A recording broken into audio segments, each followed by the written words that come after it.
A gente tem que entender uma coisa. Porque essa questão de pecados de antepassados, não existe isso quando a pessoa está em Cristo, ela de fato é uma nova criatura. Agora, se você quer repetir os pecados dos teus pais, aí é uma questão comportamental, não é um demônio que acompanha a família. Veja, eu não nego aqui o segundo fator da sua pergunta, que é a questão do discipulado. Então a pessoa, por exemplo, era um feiticeiro. O pai dele era feiticeiro, o avô dele era feiticeiro. Então esse indivíduo, claro, o texto é muito claro de Êxodo capítulo 20, verso 5. Deus visita a iniquidade dos pais nos filhos até a terceira e quarta geração de quem? Daqueles que me odeiam. Eu pergunto, qual é o cristão que odeia a Deus? Porque o texto diz daqueles que me aborrecem, mas se você fizer uma exegese do texto, o texto é muito claro. Daqueles que me odeiam. Qual é o cristão que odeia a Deus? Então, se você é um cristão, você não odeia a Deus, você ama a Deus, você quer fazer a vontade de Deus, você é, de fato, uma nova criatura e aí você está liberto. Então, a gente tem que entender esse posicionamento. Agora, uma pessoa que estava na feitiçaria, na macumba, no candomblé, na idolatria, o diabo vai vir, com toda certeza, ele vai vir e vai querer reivindicar alguma coisa. Mas ele não tem direito. Se a pessoa der brecha. Quem é que não dá brecha aqui pro diabo? Quem é que não dá brecha pro diabo? Então essa questão é uma questão que a gente tem que analisar do ponto de vista mais psicológico do que espiritual. Então esta pessoa, além do lado espiritual, que é o discipulado, que a igreja não realiza, e por causa disso, o diabo faz uma festa na vida de muitas pessoas, intimidando, colocando medo, colocando depressão, colocando angústia, colocando um monte de coisa que ele não tem direito. Maior é aquele que está em vós do que aquele que está no mundo. Para isto o Filho de Deus se manifestou. Para quê? Destruir as obras do diabo. Meu irmão, presta atenção no que eu vou te dizer. Se você ainda está preso a algum pecado dos teus antepassados, você tem que vir para Cristo, você tem que entender a tua posição em Cristo. Quem você é em Cristo Jesus. Então, se você é uma nova criatura, o diabo não tem nenhum direito sobre você. Então, você não tem que ter medo de macumba, não tem que ter medo de comer o acarajé da baiana, que é do candomblé. Não tem que ter medo, por exemplo, de escuro, de mal olhado. Não tem que colocar um adesivo, como alguns crentes colocam. Olho gordo, tá amarrado. Ora, por favor, não tem maldição sobre você. E o medo não é uma maldição em si. Os discípulos sentiram medo. Sim, todo mundo pode sentir medo. Sim, então a gente precisa entender quem de fato nós somos em Cristo. E aí a igreja falha. A igreja falha quando não discipula, quando não ensina a pessoa que ela está em Cristo, ela é uma nova criatura, não tem mais nada a ver com o passado do pai dela. Então, com isso, eu faço a pergunta de novo ao senhor. Sim. De novo, o assunto não é esse. Quando a pessoa, mesmo em Cristo, como aquele filho era filho, vivia dentro da casa do pai, nunca saiu. Mas ele não tem pleno conhecimento de quem ele é de verdade. Ou ele não age como ele deveria ser. Aí a pergunta, o diabo pode usar dessa brecha, dessa ignorância, mesmo a pessoa, porque olha, existe uma coisa aqui, João. Não tenha dúvida, Paulo disse assim, o diabo vai vir. Então, é o que Paulo diz aqui, ó. Paulo diz assim, e aí eu reitero a pergunta, Paulo diz assim, já que vocês foram libertos uma vez, eu estou parafraseando o texto, não vos meteis de novo debaixo do jugo, porque aquele a quem vocês servem, a desse sois servo e ele é o vosso senhor. Não é isso que Paulo escreve? Sim. Então te digo o seguinte, Paulo está deixando claro lá que não é o antigo rei que vem e pega a pessoa como escravo. É a pessoa que se submete à escravidão de novo. Aí é o que eu te digo. É uma decisão pessoal, né? É uma decisão. Então, mas isso não é por causa da ignorância dela não saber quem realmente ela é em Cristo e o que ela herda em Cristo. Falta de discipulado. Agora a gente tem que entender que qualquer pessoa que der lugar ao diabo, ele vai fazer a festa. Por isso que mas Paulo ele diz, não deis tem lugar direito ao diabo. Mas ele não tem então, direito. porque aí eu vou perguntar o seguinte pra você. Porque, Ruth, Agora, você não pode negar isso. Nós temos dentro da igreja crente de 50 anos que quando vê um gato preto e uma escada não passa de baixo. Supersticioso, tem crente que consulta o horóscopo. Então, agora quando é que a igreja anda ensinando sobre isso? Então, é isso que eu estou lhe perguntando. Então. Uma brecha da pessoa não saber realmente que ela é em Cristo pode abrir uma brecha em um caminho para que ela acabe sendo prisioneira de pecados antigos? Isso é o seguinte, pastor, a pergunta é muito boa e a gente pode responder o seguinte. No Antigo Testamento só existe um evento em que houve expulsão de demônio, só um, que foi Davi quando estava tocando a harpa. É o único exemplo veterotestamentário de expulsão de demônios. E olha que coisa maravilhosa. Quando Jesus vem, o poder dele é evidenciado, autenticado, reconhecido de que maneira? Pela expulsão de demônios, pela curar os enfermos, libertar os oprimidos e daí por diante. Então esta filha de Abraão ainda estava como filha de Abraão, não como filha de Cristo no sentido do Novo Testamento. Então há uma mudança de paradigma entre o Antigo e o Novo Testamento. Eu concordo perfeitamente com o que o pastor Joaquim disse, em relação de estar em Cristo, nós não temos maldição. Mas esse também ainda não é a essência do debate. Eu só queria deixar claro que algumas questões que a missionária Ruth chegou a falar em relação a vender curso, essas coisas, ao que eu sei aqui o pastor Betão não tá vendendo curso, nem eu. Não, tem então, por exemplo, não me referia a vocês necessariamente, mas tem muita gente que por favor. E outros que realizam aí. Por isso que assim, Jerônimo Onofre, tem muitos outros. Chama eles para outro debate, então. Eu quero deixar claro o seguinte, esses autores que o senhor citou, eu não comungo com as ideias que boa parte eles têm. Não comungo. Mas então, influenciaram uma geração. É igual o petista, pastor, que não diz que é petista, infelizmente. Né? Então, aí é outro debate. Se quiser debater aqui sobre direita, esquerda, enfim. Mas o que acontece? O tema do debate é: podemos herdar os pecados e a maldição dos nossos antepassados? Eu não defendo venda de curso para poder libertar as pessoas, sessão de descarrego. Vitor, não, só então, para deixar claro. Então vamos ser bem objetivos. Sim, é porque foi citado isso. Ou não os pecados dos nossos antepassados, essa é a pergunta. Mesmo depois de convertido? Então, não, mas aí o senhor acrescentou o mesmo depois de convertido. Então, eu deixei bem claro. Pra crente aqui. Desde o... Não, nem Estão falando pra crente. Não necessariamente. Desde o começo do debate, eu deixei claro que quem está em Cristo, nova criatura é. Eu não herdo a maldição se eu estou em Cristo dos meus antepassados. Ótimo. Isso não quer dizer que o que os meus antepassados fizeram enquanto pactos, que o inimigo não tenta legitimar o seu poderio. Mas ele tem esse direito? Não tem direito, porque Jesus amarrou o valente. Jesus amarrou o valente. Pera aí, gente, deixa ele concluir. Ao Jesus amarrar o valente, que simbolizado por Satanás, ele expulsou ele e me libertou de todo e qualquer pecado. Por isso que esse fardo do John Bunyan, que escreve esse livro maravilhoso no presídio, por pregar a palavra de Deus, a gente está livre. Agora, o que acontece? Quem não está em Cristo Jesus, quem não recebeu Cristo, está debaixo de uma maldição. Com toda certeza. E a essa herança, as pessoas herdam o pecado e as maldição dos seus pais. O único que pode desvincular esta maldição é o Senhor Jesus Cristo. Não por meio de curso, não por meio de obras, de sal grosso, não. Por meio da cruz do Calvário. Amém. Então, é isso que eu defendo. Agora, dizer que o fato de eu estar em Cristo, que eu não vou ter retaliações espirituais, que eu não vou ter perseguição espiritual. Eu como acarajé, não tenho medo de macumba, nada disso. Agora, eu não posso ser, menosprezar o poderio do inimigo, porque o inimigo tem poder. E foi dito aqui que todos nós, em algum momento, damos brecha. Eu não tenho medo. Eu sou pastor. Eu vou de contar igreja, uma coisa aqui. Só para finalizar. Porque o senhor vai me crucificar na internet. Tá. Mas eu vou falar. Vai lá. Expulsar demônio, isso é uma prática comum dentro do pastorado. É uma coisa que a gente não pode temer de jeito nenhum. Agora, dizer que a gente pode ir para a guerra de peito aberto e que tá tudo certo, que não vai ter retaliações, isso existe no mundo espiritual. E depois eu quero citar, pelo menos, eu tenho 8 passagens de punição dos pais dos filhos na Bíblia. O que eu queria perguntar uma coisa pro senhor inclusive é o seguinte, depois de salvo. Depois de salvo. O que eu iria perguntar pro senhor é o seguinte, preste bastante atenção. um cristão chegou na cruz, ele é liberto. Isso eu acredito. Pode ser que você... Ou não, é o que eu creio. Eu creio. Uma libertação total. Perfeito. Ponto.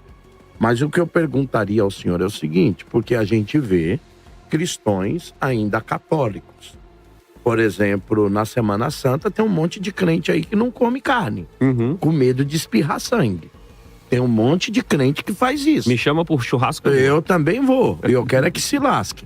Eu quero mais é comer. Bem lascadinho. Ainda mais se eu não pagar a conta, Betão. Vamos lá. Mas o que eu digo ao senhor é o seguinte, pastor, Vitor, a mesma pergunta que eu fiz ao pastor, a ignorância de algumas vezes a pessoa não saber quem ele é em Cristo e o que ele herdou em Cristo. Essa semana mesmo eu atendi um crente desde a infância, mas que tá com medo porque terminou o namoro da macumba que a namorada pode fazer.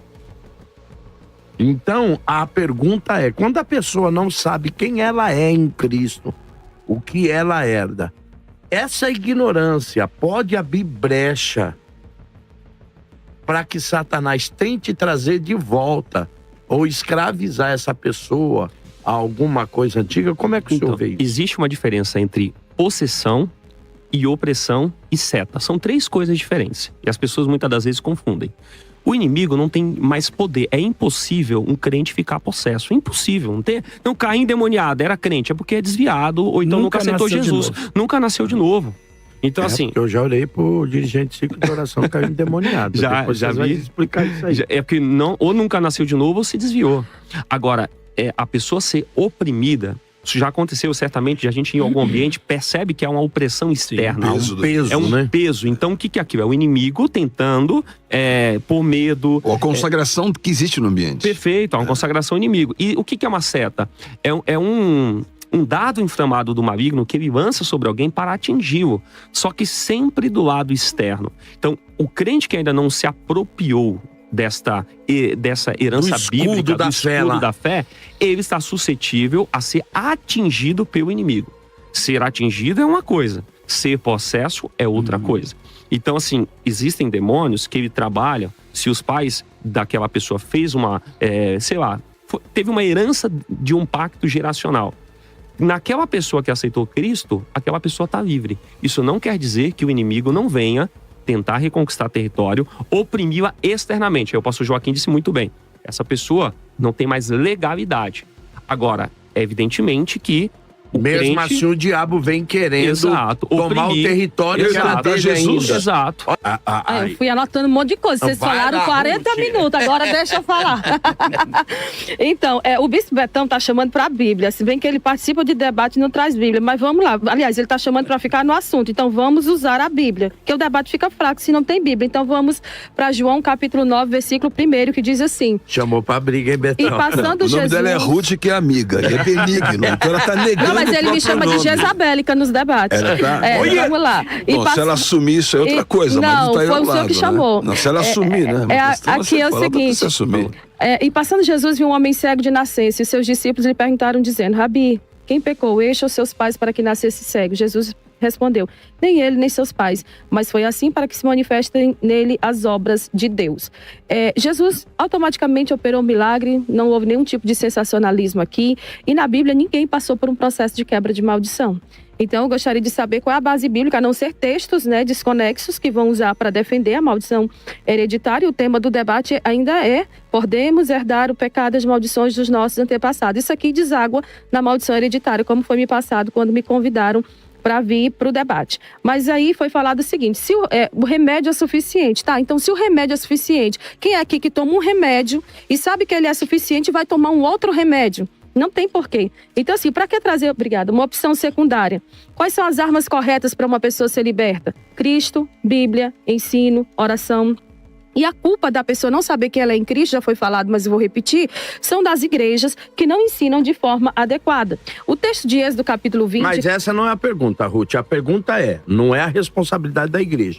A pergunta é, se essa pessoa não tem ciência de quem ela é em Cristo, a plena convicção de que nada tá... A pergunta é, a ignorância espiritual dessa pessoa pode abrir uma brecha? Essa é a pergunta. Não, a ignorância espiritual não abre brecha. O que abre brecha é o pecado. O pecado que ela vai cometer por não ter essa ciência de que ela está ou não, enfim, debaixo de uma maldição. Eu penso que, para mim, eu participei de um outro debate com o pastor, ele falou sobre você vir para um debate armado, trazer pedras e tudo. Eu prefiro, pastor, não carregar nas minhas mãos sangue, né? Ao invés, se acha que é para carregar pedras para lançar, que carregue, que seja. Mas eu não vou carregar sangue de pessoas inocentes que estão agora descendo para o inferno porque estão se culpando de coisas que Cristo já as perdoou. Então, assim, a igreja precisa ter esse discipulado, a igreja precisa trabalhar essa pessoa. O texto que o pastor usou de Êxodo capítulo 20, se a gente ler o versículo todo e o próximo, nós vamos saber que aquela questão ali da terceira e quarta geração, que é um dos textos que são mais usados para defender a maldição hereditária,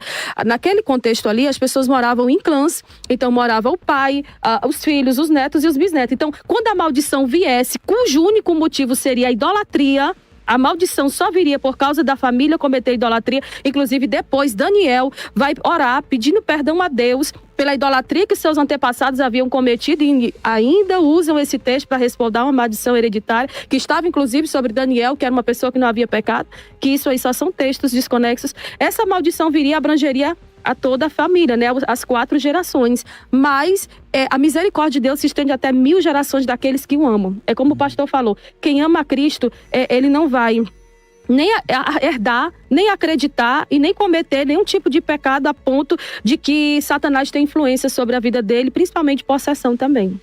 Ok. Eu entendi muito bem o que a Ruth falou e a Ana Maria de Mogi das Cruzes faz uma pergunta. O que dizer de filhos cujos pais estavam na homossexualidade e vícios e após a conversão caem nos mesmos erros? Isso é um pecado hereditário? Eles herdaram alguma coisa? Ou isso é a convivência? Isso é, eles copiaram de alguma forma os mesmos costumes? Como explicar isso? A gente não está falando de culpa, nós estamos falando de consequência. Então, obviamente que a responsabilidade individual sempre é individual. Não adianta querer colocar um vitimismo, sabe que eu sou assim, que é meu pai, meu bisavô, meu tataravô naquele dia. Então, crente Gabriela. Esse vitimismo, assim, né? Cresci assim, você sempre assim. Isso é que precisa quebrar a maldição da cultura agora, outra coisa. Então, Betão, essa pergunta que eu faço. Essa condição... Será que a cultura também não está tão enraizada que acaba mesmo essa pessoa nascendo liberta, sendo liberta, carregada para isso? Nós precisamos, então, assim, é muito ingênuo você ignorar a realidade. Você pode usar as bravatas aí que você quiser, tal, dizendo isso, aquilo, aquilo outro. Se alguma situação não lhe cabe na individualidade, então ela não pega em você. Então, se eu vou chamar alguém, por exemplo, de Jezabel, a pessoa isso não pega. Claro, então, não pega. Obviamente. Mas não deixa de ser debochado, né? Se incomoda é outra coisa. O senhor tem idade de ser meu pai. Se incomoda é uma outra coisa. Eu prefiro... Só corta pra mim aqui. Eu prefiro que não incomode. Olha aqui, eu prefiro os irmãos não vieram. Olha, corta pra mim. Os irmãos vieram aqui para um debate teológico. Se vocês querem ofensa pessoal, vou pedir para os dois levantar da mesa e disputar em outro lugar. Aqui 100%. Vocês vieram para um debate teológico. Amém. E vamos manter no campo do debate teológico. Óbvio, usando a Bíblia. Perdoe, pastor Betão, te amo com muito amor em Cristo. Missionária Ruth, te amo com muito amor em Cristo. Mas se os irmãos não tiverem condições de deixar as diferenças pessoais do lado de fora, aí não dá pra gente continuar o debate. 100%. Querido Bispo Betão. 100%. Por isso que a vulnerabilidade que a pessoa vai apresentar, ela tem que ser tratada. Por isso que isso é anamnese. Olha, qual é a sua situação? Você falou, a terceira geração sofreu aquela dificuldade. Puxa, não, você não está em Cristo. Você não está liberto. Aí vem um montão de rótulos sobre a pessoa que não vão ajudar a libertação. E o que o senhor daria, que nome o senhor daria a isso? Como a menina perguntou para nós. É a questão da posição. Você vê que a Bíblia é um livro de posição. Até que todos cheguemos. Mas até que cheguemos lá, vamos pregar o processo. Eu não quero abandonar ninguém aqui atrás. Eu vim aqui para declarar. Quando Paulo diz até que cheguemos à estatura de varão perfeito. De varão perfeito. Até que cheguemos a um processo. Paulo fala em Romanos 5, ele fala, eu estou em Adão. Em Romanos 6 ele fala, a carne está aqui. Em Romanos 7 ele fala, ó o mundo aí. Em Romanos 8 ele fala, mas eu estou em Cristo.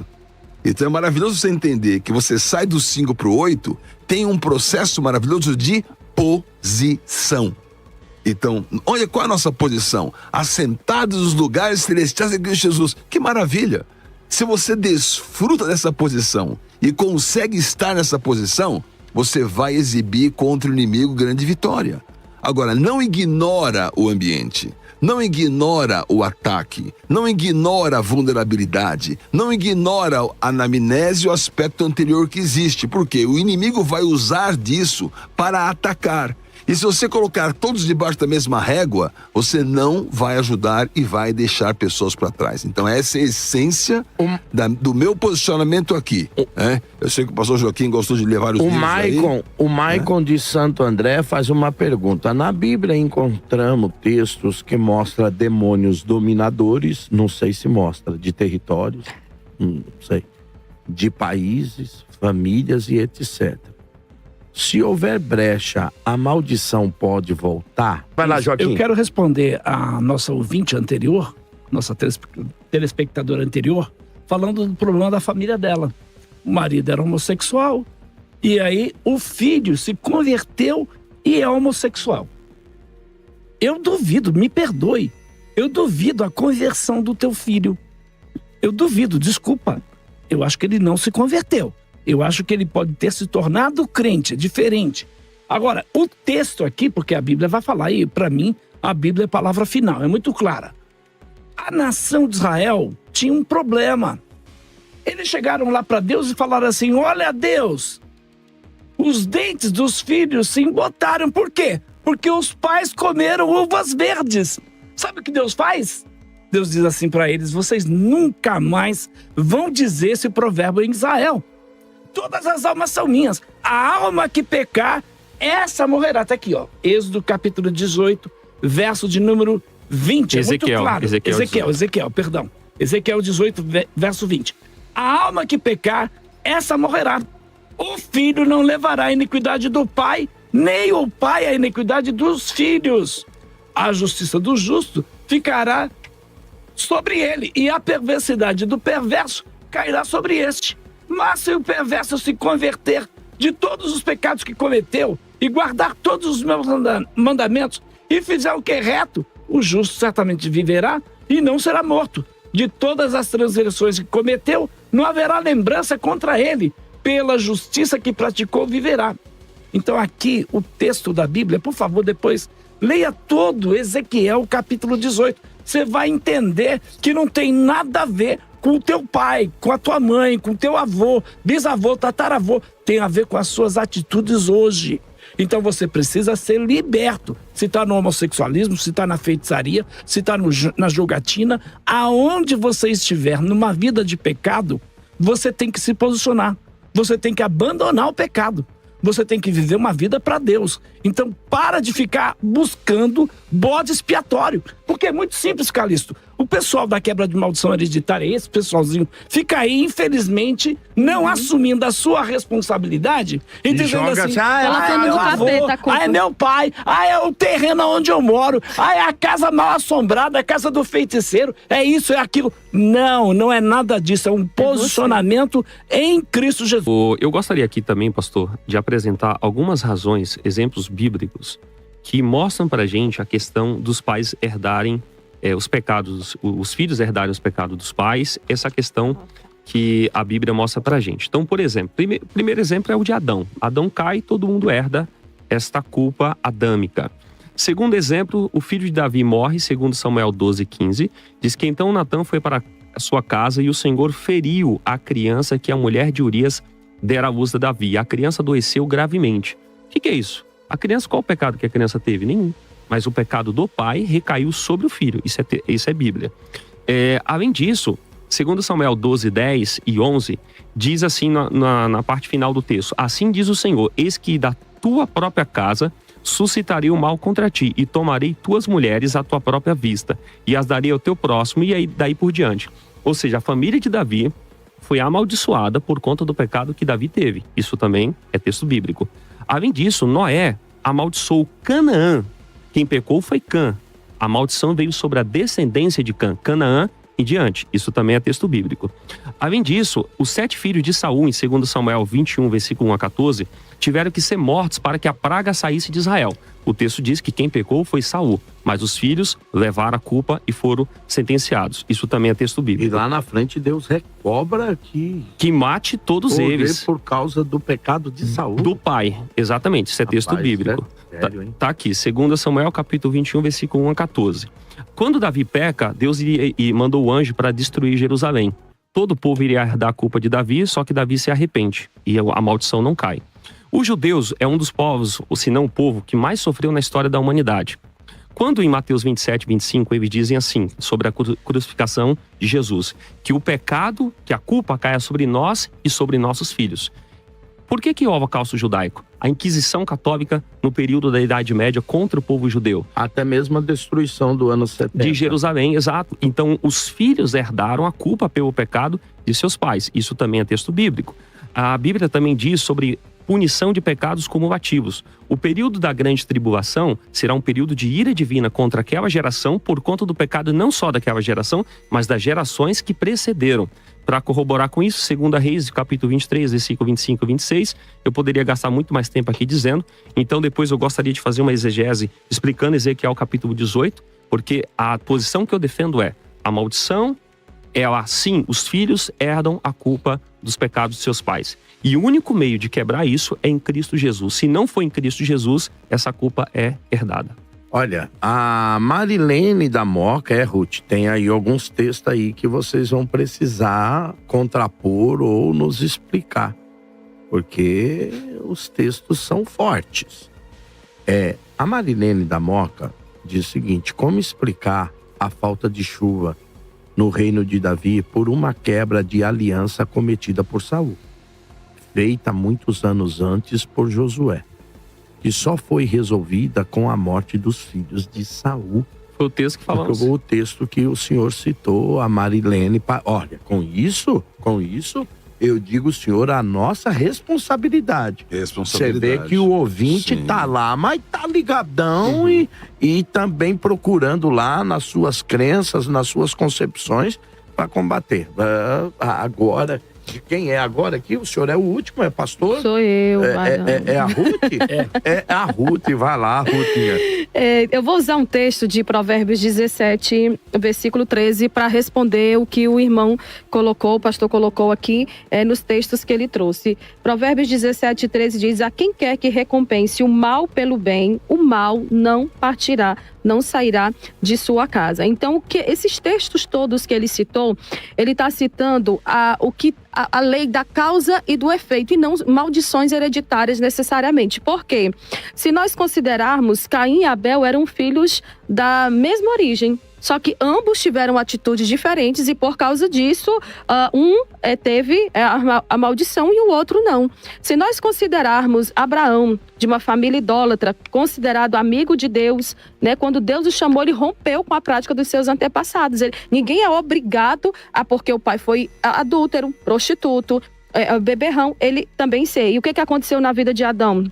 Um novo começo de uma linhagem que servia a ídolos, mas agora ele está servindo a Deus. Ezequias, né, no texto de 2 Reis, capítulo 18, versículo 1 ao 7, rompeu com a idolatria do pai. A questão do filho de Davi foi a questão também da lei de causa e efeito. O que aconteceu? Davi pagou, ele fez, praticou o que está aqui em Provérbios 17, 13. Ele pagou o bem que Urias fez a ele com o mal. Então, o que aconteceu?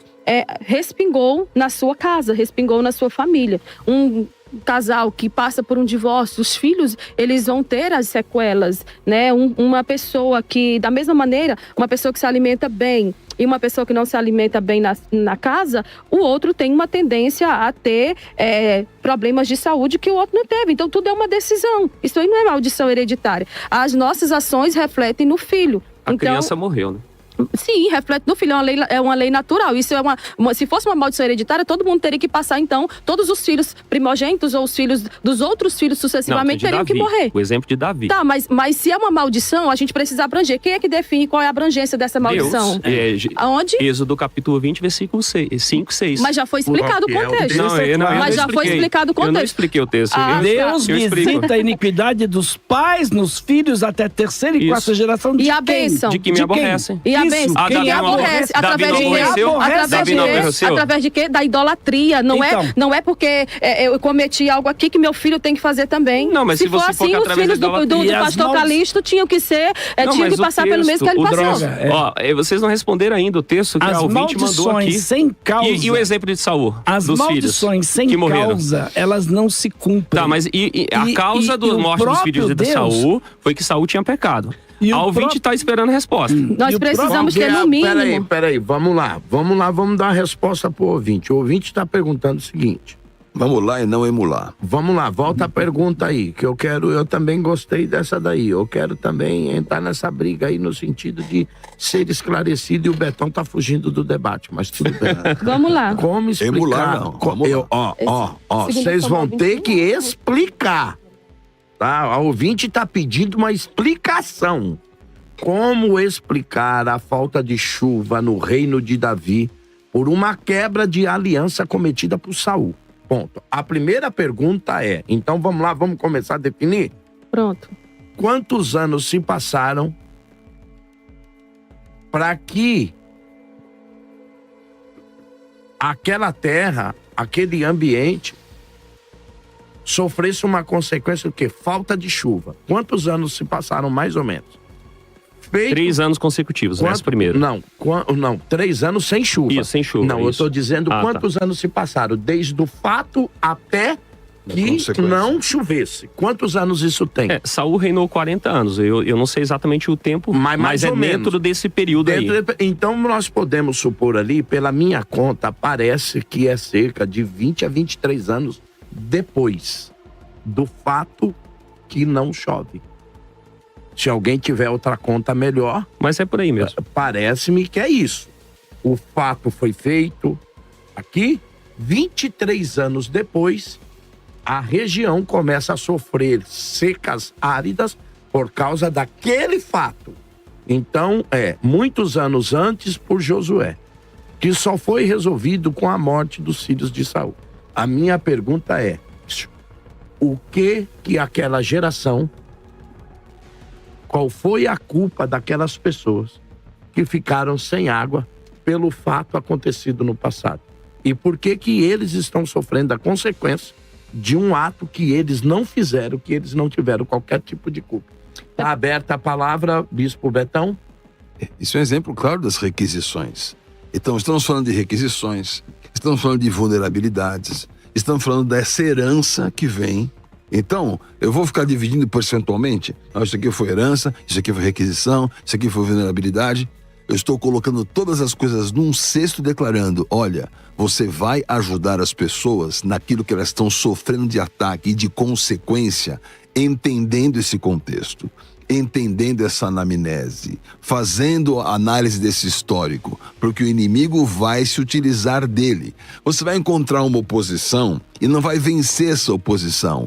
Então não adianta você ficar batendo naquela condição sem que você entenda esse passado e diga, olha, é por essa condição que isso está acontecendo. Aí está um caso claro de 2 eventos e casualidades sendo colocados na palavra lado a lado, biunivocamente, para que você faça essa prospecção. Então, vamos dar aqui a palavra ao outro lado. Qual que é a resposta que o senhor, pastor Joaquim, ou que a missionária Ruth dariam por essas consequências? Pessoas estão sofrendo por algo que eles não fizeram, que sequer talvez alguns deles tivessem ciência de que tivesse acontecido. É simples. Seria pior. Eu queria recomendar a nossa ouvinte que lesse o texto todo de 2 Samuel, capítulo de número 21. Por quê? Porque é muito claro o texto. Na realidade, o que a gente vai encontrar nesse texto? O pecado específico cometido aí por ele e sua família contra os gibeonitas foi a causa de não ter chovido. Foi o que aconteceu.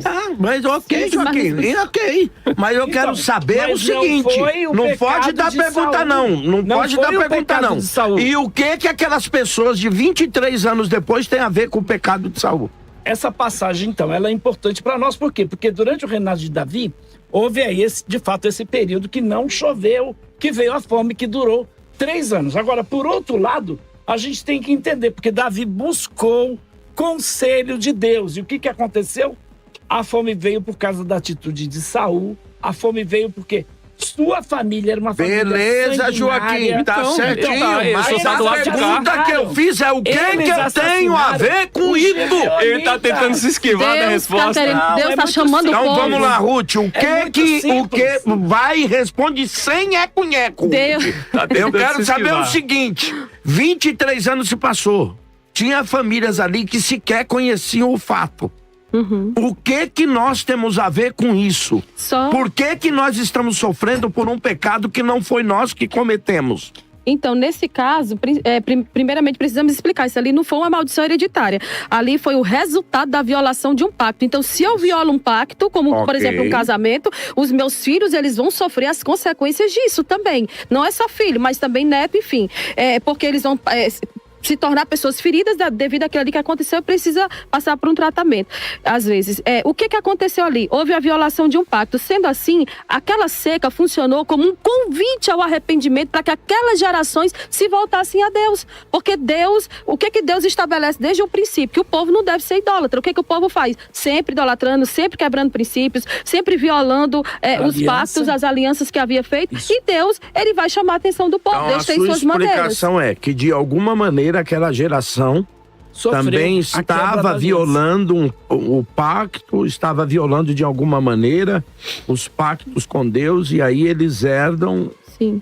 Isso não tá e no aí eles texto. são, Como aí eles não são, tá no representante da texto. nação, Isso não tá no a gente não pode se esquecer que era representante da nação. Aí Não, que não, você se não, lascou, não, Saul, pastor. quem era Aí Saul? agora Essa lascou, disciplina. Desculpa, não dá. O senhor tá. Desculpa, Não, tô falando da com nação todo de carinho. Israel. Mas assim, Então, vocês estão forçando aí é o que texto lascou. pra Não, quem força o defender uma texto tese. é quem defende maldição hereditária nesse texto. Não, mas vamos- isso aí vamos não é ver uma o texto. maldição Vamos ver o hereditária. texto. Isso é a Vamos. violação de um pacto que aconteceu e Deus chamou esse povo para uma Tá, e disciplina aí deixa coletiva. eu te perguntar, Ruth, É. quem violou o pacto? O povo Não, Por não exemplo, foi o povo. por exemplo, Não por foi o povo. exemplo. escute. O A povo cidade de violou o Sodoma e pacto? Gomorra. Houve Não. uma violação de Quantos pacto. morreram lá em De Sodoma e quem? Gomorra? O texto Não, não peraí, diz Joaquim. isso. Eu quero saber quem violou o pacto. O debate O texto tá bom, responde. O texto Saul responde. violou o pacto quando ele Saul. quebrou a aliança Então e Deus deixa eu te castigou perguntar, o povo. e o que eu tenho a ver que não sou família de Saul? Pronto. Não tenho nada a ver. O que eu tenho a ver se eu tô pagando o pecado Pronto, do Saul? agora eu vou perguntar pra irmã que tá assistindo o que ela tem a ver com o que o Lula tá fazendo com o Brasil,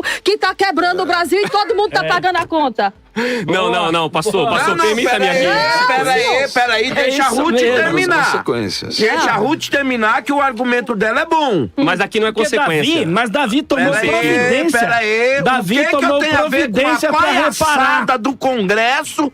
O que eu tenho a ver com a palhaçada do Supremo? Ou seja- o que eu tenho a ver mais? A consequência caiu sobre todo Justamente, mundo. tá todo mundo pagando Tá imposto. todo mundo pagando o preço, Tá não todo- adianta, ou seja... O Lula Alguns tá pecados do jogando. Lula, pastor. Peraí, Pastor, desculpa, o texto eu não não fala tô aqui, disso. independente que seja o Lula, independente que seja quem que seja. Mas o que ela tá colocando é que quando alguém de um O nível líder. superior, um líder, Sim, toma quebra. uma atitude, parece que todo mundo sofre a consequência, varão. Isso aí Isso não não dá é pra maldição negar. hereditária. É a explicação da Ruth. Mas o texto não fala disso, pastor. Permita-me aqui ver o texto. Então, Vamos ver o agora texto, eu porque vou assim, falar, pera vocês aí. estão tentando Pera responder aí, o texto irmão, sem ler eu o dei texto. pros irmãos explicar e os irmãos rolou. E não respondeu. Parece que é o único ainda que, como diz o pastor Vitor, não é isso que o texto diz. Ah. A irmã Ruth trouxe uma explicação. Uma quebra, Violação mas de pacto. parece-me que quem deveria pagar era a família de Saul. E pagou, porque Davi ofereceu os Tá, netos. mas quem ficou oito sem netos, beber Davi água? Velho, ofereceu. quem ficou sem beber água? Porque Foi só Davi reparou o erro de Quem ficou Saul. sem beber água? E Foi quem só a vai família quebrar de em Saul? 2026? Quem perdeu o gado? Foi só a família de Saul? Por causa... Quem deixou de colher o que Eu plantou? não Foi votei só a em Lula, família eu de não Saul? votei em Lula e tô Então, sofrendo pronto, as consequências Você não do- definiu Não, e tá não. indo na onda da Você ter Ruth. votado nele. O grande problema Vai lá, de vocês, agora, com todo Vitor. respeito, é que vocês não estão lendo o texto, estão forçando o texto para defender o que vocês acham que acreditam. Não, isso quem faz Não, é eu vou ver o já texto. explicamos. Não, eu vou ver o texto. Houve então. uma quebra de aliança aí. Vamos ver o texto. Vamos ler o texto. Eu estou em 2 Samuel, capítulo 21, versículo 1. É bom a Ruth acompanhar, porque Vou ela fica acompanhar. acusando os outros de não ler Bíblia, mas ela mesmo, vamos lá. Olha, Vamos já lá. li, tá? Vamos lá, Tá, vamos lá. Vamos lá. Houve em dias de Davi, Saul já tinha morrido, em dias de Davi, uma fome de 3 anos consecutivos. Davi consultou ao Senhor e o Senhor lhe disse: a culpa de sangue sobre Saul, quem cometeu o crime foi Saul, não foi Davi nem um povo, foi Saul. E sobre a sua casa, a culpa de sangue sobre eles, porque ele matou os gibeonitas. Saul matou e a culpa de sangue é sobre a casa de Davi, de Saul. Então chamou o rei aos gibeonitas e lhe falou. Os gibeonitas então lhe responderam de Israel, mas o resto dos amorreus, e aí o texto continua explicando. O que os gibeonitas pediram? O sangue da família de Saul. O texto diz que quando mataram os filhos de Saul, a praga cessou. Isso. Quem mandou a praga não foi o diabo, foi Deus. Isso. Não, deixa eu Por terminar. isso que a maldição sem deixa eu causa, terminar. ela não se explicação explica. dele, Joaquim. Calma, o que acontece? Quem comete o ato, o crime é Saul. A casa de Saul teve que pagar pelo sangue do crime que Saul cometeu. Isso. E aí é o que o texto diz lá em Êxodo 20, verso 5. Eu sou o Senhor que visita a maldade dos pais do filho. A palavra visitar do hebraico está ali no cal, pakad, que significa uma ação ativa de Deus. Não é o diabo que visita, é Deus como Isso. punição. De quem? Então, De quem? de quem aborrece. Isso, Saul, daqueles que me odeiam. Saul. Peraí. Aí eu te faço a pergunta, Joaquim. Você tá querendo justificar que o texto diz quem aborrece? O senhor disse no começo do debate que nenhum cristão que ama a Deus o aborrece, é contra Deus, o afronta, tal. Mas todo pecado e toda desobediência é afronta contra Deus. Mas o texto, Não, deixa eu só é terminar. daqueles que Deixa- me deixa- odeiam. a minha pergunta- O texto. Então, uma exegese do texto pastor, diz daqueles pastor que e me missionária, odeiam. a pergunta Quem que odeia vocês Deus? Quem tentaram odeia? escorregar igual sabão e não responder o texto. Eles estão Explica limpos, bem né? texto pra O vocês. texto diz bem claramente que o povo de Sabão Israel limpa, pelo sofreu a punição. Quem teve que morrer foi a casa de Saul, que não cometeu o pecado. Quem cometeu o pecado foi Saul. E a minha pergunta para vocês é: Davi peca e Deus decide tirar a vida do filho de Davi. Qual o pecado que o filho de Davi pecou? A pergunta do debate é: podemos herdar o pecado e as maldições de nossos antepassados? Eu trouxe textos aqui Também que não foram explicados. Qual o pecado que Canaã cometeu pelo pecado de Cã? Deixa eu ler Essa pra é a vocês. pergunta. Posso explicar pra ele? Parece-me. Deixa eu explicar, Calixto. O senhor tem 1 minuto, vai lá. Ok, pode, por exemplo, se você sai daqui, vai para um prostíbulo, por Tá exemplo. repreendido. Se relaciona, Cita outro exemplo, pastor, se pelo amor relaciona de Deus. com a prostituta, Não, por tá exemplo, repreendido. e amanhã você se relaciona com a sua esposa e tem um filho, esse filho pode nascer aidético por causa do teu pecado. Não, pastor, então existe uma não. consequência. Mas Nós ali foi a negamos consequência isso. Mas não é uma espiritual. maldição hereditária. Agora, por Ali é exemplo, espiritual. se você, por exemplo, é hemofílico, automaticamente você vai ter filhos hemofílicos. Então, esses pecados vão ser herdados. Mas não é pecado. quem- Essas quem doenças matou a criança? vão ser herdadas. Quem matou a criança? O filho de Davi. O Davi entregou, inclusive, para serem mortos os filhos. Não, o filho de Saul. Davi, que ele teve combate Seba, quem matou a criança? A pergunta é: quem matou a criança? O texto diz: o Senhor, tá lá. Isso. 2 Samuel 12:15. O Senhor. Por Isso. quê? Como culpa do pecado de Davi. Isso é, o filho carregou a culpa do pecado do pai.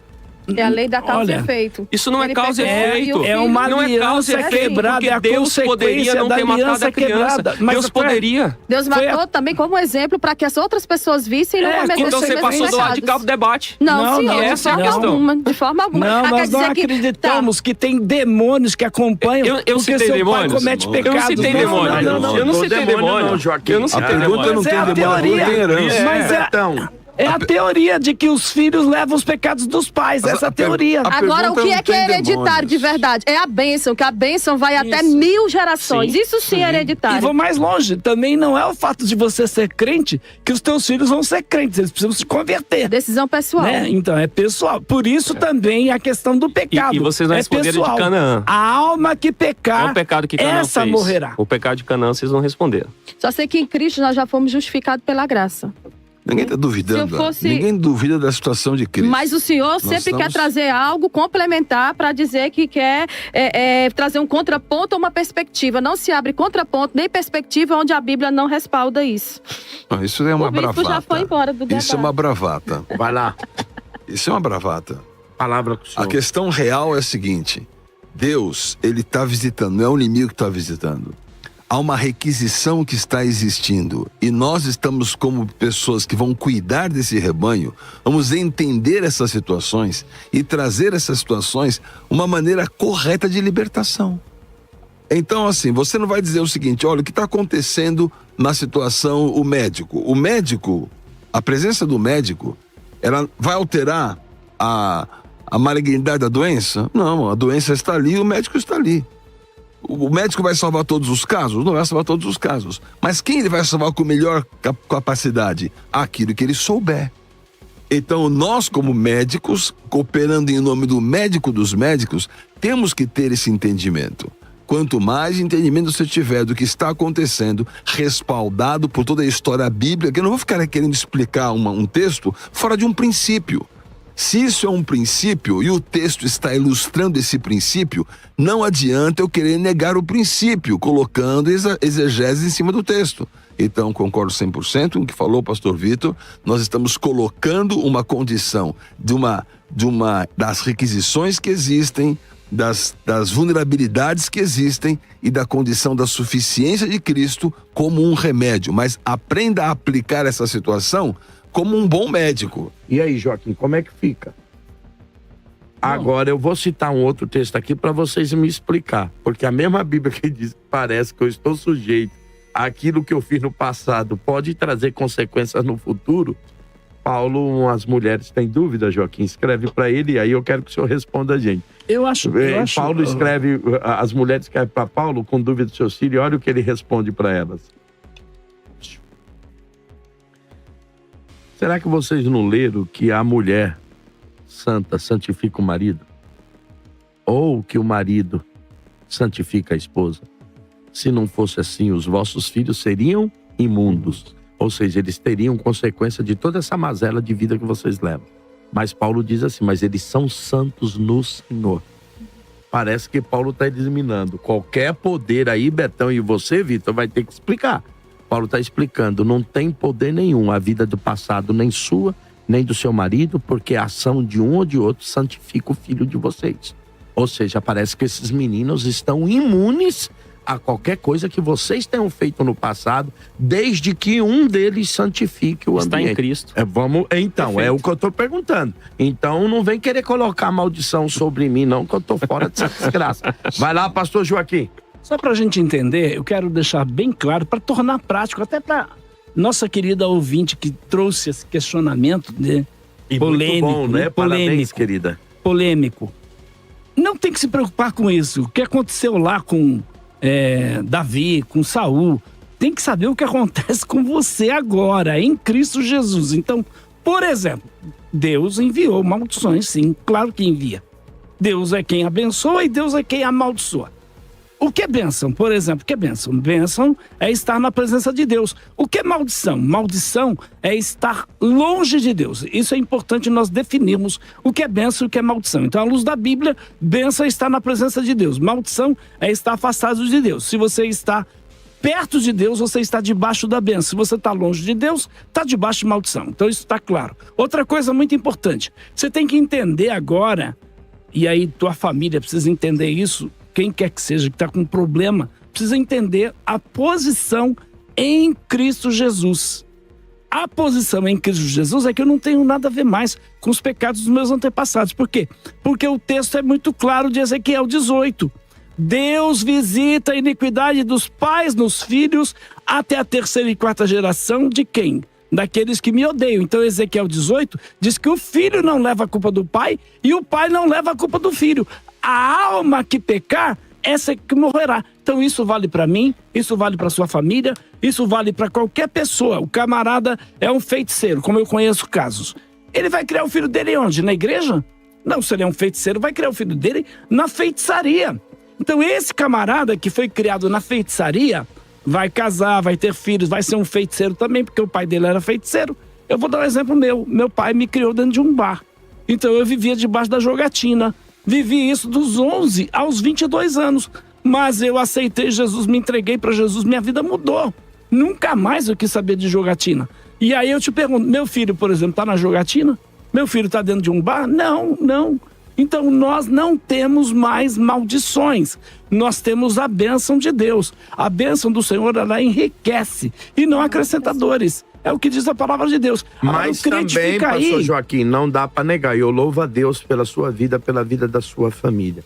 Que os seus filhos desfrutam da libertação que Deus fez, cortando essa maldição da jogatina da vida da sua família. Sim. Lá atrás, por intermédio do seu pai. Mas não dá para negar também que nós temos pais que são bênção de Deus, que são tementes a Deus. O casal é temente, dá bom exemplo. E que do nada, Vitor, do nada, Joaquim, do nada, surge um filho com as mesmas especificações, costumes,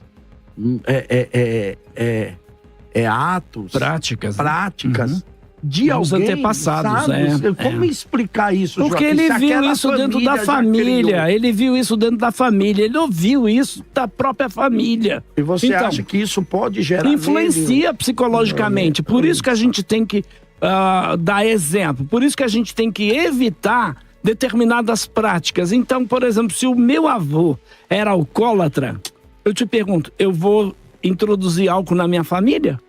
Você pode Óbvio que não, óbvio que não. A Bíblia é contra? Não, mas eu tenho que evitar esse tipo de coisa. Então a gente tem que saber do nosso posicionamento em Cristo Jesus. Esse é o problema desse pessoal que fica aí fazendo quebra de maldição hereditária. Eles dão muito crédito ao diabo. Eu acho que tem que dar mais crédito a Deus, a Jesus Cristo, a libertação que Ele nos oferece. Conhecereis a verdade vos libertará. Se você conheceu Jesus, então você é livre. O diabo não tem poder sobre a tua vida.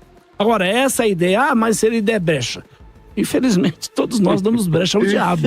Ele vai arrasar. Agora, quer dar lugar ao diabo? Agora também ninguém pode negar, né, gente? Paulo dá um conselho dizendo, não deis brecha ao diabo. Ou seja, não deis lugar, é brecha, é sujeitai-vos, né? Paulo diz assim. Não deis topos, não deis sujeitai-vos a Deus, resisti ao diabo. E ele fugiu. Não é você fugir do diabo, não. O diabo tem que fugir de você. Eu acho que o grande problema hoje é que as pessoas não entendem de que Jesus venceu o diabo lá. Isso. Mas o texto vai dizer assim, por um pouco de tempo, Satanás o deixou. Por um pouco de tempo. Ele vai voltar de novo. É o que eu disse aqui desde o começo do debate. Ele vai voltar, ele vai tentar. Então, o que talvez pra gente ter uma luz aqui... Mas o próprio Vitor vai concordar que ele não tem direito. Ele não tem direito. Mas e aí, Vitor? Não tem direito. Mas o próprio texto de Lucas vai dizer, e Satanás por um pouco de tempo deixou. Voltou a tentar Jesus, iria tentar Jesus até o último minuto, como foi desce da cruz. Tudo, diz a Bíblia. Em tudo. Exato. Então, quer dizer, eu não sei. Vamos ver se a gente consegue... Estamos chegando aqui a uma conclusão do debate. Parece que o Satanás não tem legalidade, mas ele vai continuar tentando reaver o espaço que era dele. Sim. É isso que eu falei desde a minha primeira fala. Victor. E aí, só para complementar, o pastor Joaquim citou Ezequiel 18, que é um texto-chave. E eu gostaria de ler alguns versos aqui. Quem estiver em casa puder acompanhar comigo, e quem puder também aqui no debate, que é muito interessante entender toda a narrativa do texto. Ezequiel 18, 2 diz assim... Eu só vou ler algumas partes dos textos que eu for citando, tá? Para ganhar tempo. Os pais comeram uvas verdes e os dentes dos filhos que embotaram. Isso era um provérbio da época. Aí no verso 4 ele diz, a alma que pecar, essa morrerá. Isso dá a ideia de que a pessoa que comete o pecado, o filho não carrega. Parece. Verso 5. Sendo, pois, o homem justo praticando a justiça e juízo. Aí depois ele vai dizer um outro exemplo no verso 10. Se ele gerar um filho ladrão, ou seja, um homem justo pode gerar um filho ladrão, certo? Aí depois, no verso... a responsabilidade é individual. É pessoal, perfeito. Aí no verso 13, na parte final do verso 13 diz: certamente morrerás, o seu sangue será sobre ele, no caso do filho ladrão. Aí ele dá um terceiro exemplo no verso 14. E eis que também, se ele gerar um filho que veja todos os pecados de seu pai, fez e vendo-os não cometendo coisa semelhante a este. Então percebe qual é a narrativa? Tem o pai, o avô, aí ele se gerou um filho, né? O pai gerou um filho, o avô era justo, o filho dele era ímpio, e aí depois esse filho gerou um neto. O neto decide não praticar os pecados do seu pai. Aí no verso 17, diz assim: o tal não morrerá pela iniquidade do seu pai, certamente viverá. Aí a gente se pergunta, mas por que o neto não vai morrer pela iniquidade do pai dele que era infiel? O verso de número 19 é chave. Grava aí, verso 19 de Ezequiel 18. Mas dizeis, por que não levará o filho à iniquidade do pai? Essa é a grande pergunta. Olha a excepcionalidade, por quê? Porque o filho procedeu com retidão e justiça. Isso. E guardou todos os meus mandamentos e os praticou, por isso certamente viverá.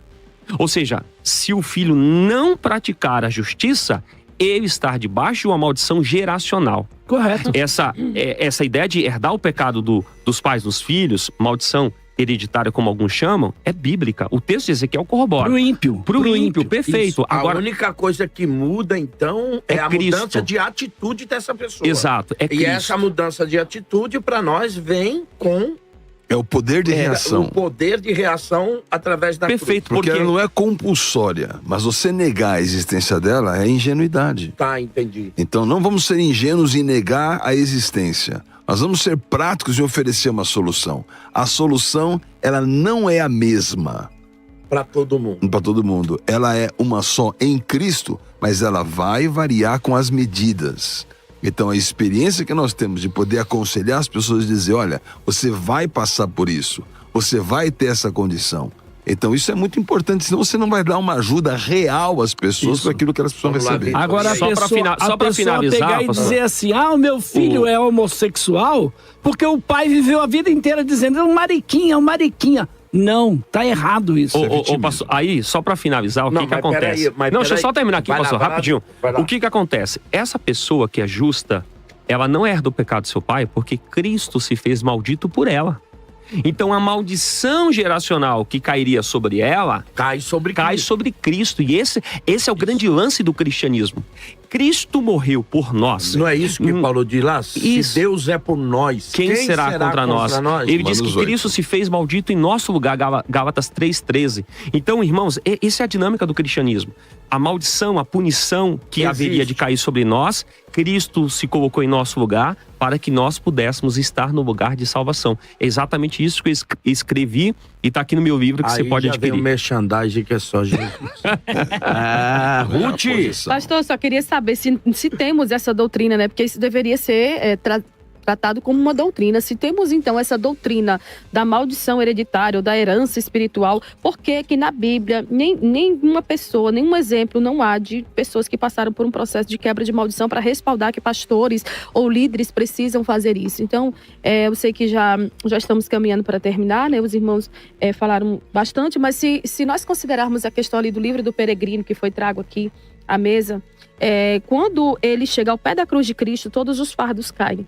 Então, as pessoas que vêm a Cristo, elas têm que ter essa consciência de que em Cristo as maldições se encerram. Você não vai carregar nenhuma maldição, nenhum mal. A Bíblia diz que nenhum mal sucede, nem praga chega à tenda daquele que habita no esconderijo do Altíssimo. Então o segredo é esse, está em Cristo. O segredo é esse, é não abrir espaço para que o inimigo venha agir na sua vida, né? Então, assim, é muito importante que as pessoas tenham essa consciência e entender que Deus é o único que abençoa e amaldiçoa de fato. É o único que transforma maldição em bênção e bênção em maldição, se for a vontade dele, né? Nós não temos esse direito. E o que um filho herda, né, do pai? É o pecado. Todos nós, até hoje, estamos, né, já nascemos em pecado. E esse ensino da maldição hereditária, ou da herança aí, ele distorce e diminui as doutrinas centrais da teologia sistemática, se nós formos considerar. Porque se nós olharmos e estudarmos de acordo com a Bíblia, nós vemos que esse ensino vai ser reprovado. A doutrina da salvação, do pecado, do ser de Deus, da escatologia, todas essas doutrinas, inclusive esses dias eu estava ouvindo uma pastora aí que é bem defensora desse movimento, ela disse, mas a Bíblia diz e termina lá em Apocalipse, que só no céu não vai ter maldição. Realmente, só no céu não vai ter o pecado. Né, a maldição do pecado, não a maldição hereditária, que já foi deixado bem claro aqui, que se a pessoa decidir não viver da maneira como o pai viveu, ele não vai receber e não vai ter sobre a sua vida e a sua casa essa maldição.